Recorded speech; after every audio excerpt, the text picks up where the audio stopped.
कल सूरत की एक चुनावी सभा के दौरान मुस्लिम युवकों ने असदुद्दीन ओवैसी को काले झंडे दिखाए हैं। ओवैसी सूरतपुर से अपनी पार्टी उम्मीदवार के समर्थन में प्रचार करने पहुंचे थे।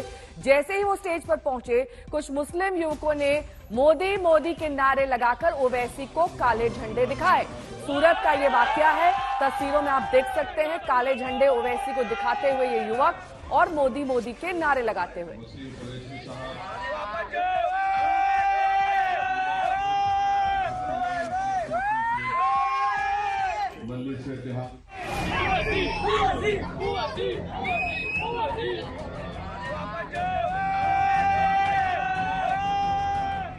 सूरत में असदुद्दीन ओवैसी के सामने उस वक्त अजीबोगरीब स्थिति पैदा हो गई, जब चुनाव प्रचार के दौरान कुछ लोग काले झंडे लहराते हुए नारेबाजी करने लगे।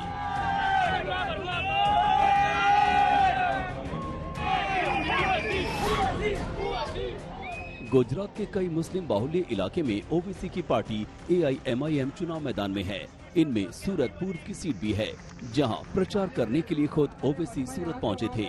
ओवैसी ने जैसे ही मंच पर बोलना शुरू किया, कुछ मुस्लिम युवक मोदी मोदी के नारे लगाते हुए काले झंडे दिखाने लगे।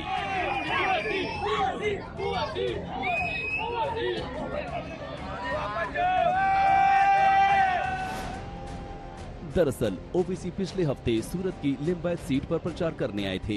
यहाँ ओवैसी के सामने AIMIM नेता वारिस पठान ने ये आरोप लगाकर खलबली मचा दी थी कि अहमदाबाद से सूरत आते हुए वंदे भारत एक्सप्रेस में ओवैसी को टारगेट कर पत्थर फेंके गए।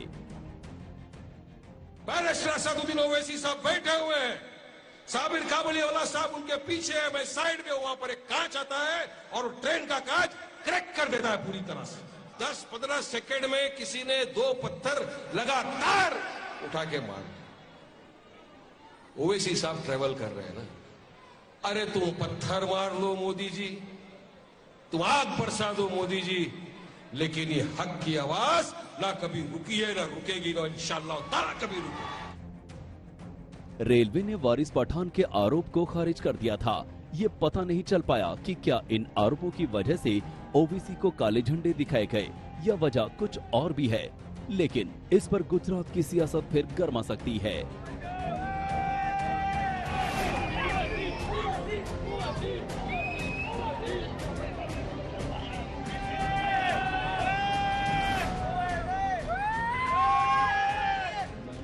संजय सिंह राठौर, सूरत, आज तक।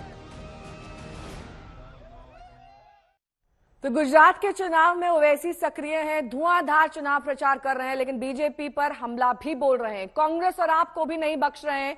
कल की रैली में ओवैसी ने आरक्षण पर बड़ी बातें कही हैं, सुनिए। मुझसे लोग पूछते हैं कि ओवैसी तुम जज्बाती तकरीर करते हो। मैं मिसाल देकर आपको बता रहा हूं, अपने दलित भाइयों को, आदिवासी भाइयों को और ओबीसी भाइयों को, ये 2 बॉटल आपके सामने हैं, ये 2 बॉटल आपके सामने है।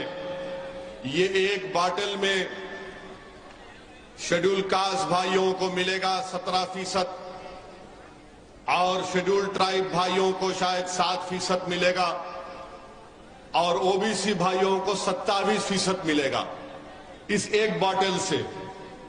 और इस बॉटल से 10% हिस्सा मिलेगा अपर कास्ट के लोगों को, इकोनॉमिक वीकर सेक्शन ग्राउंड के नाम पर।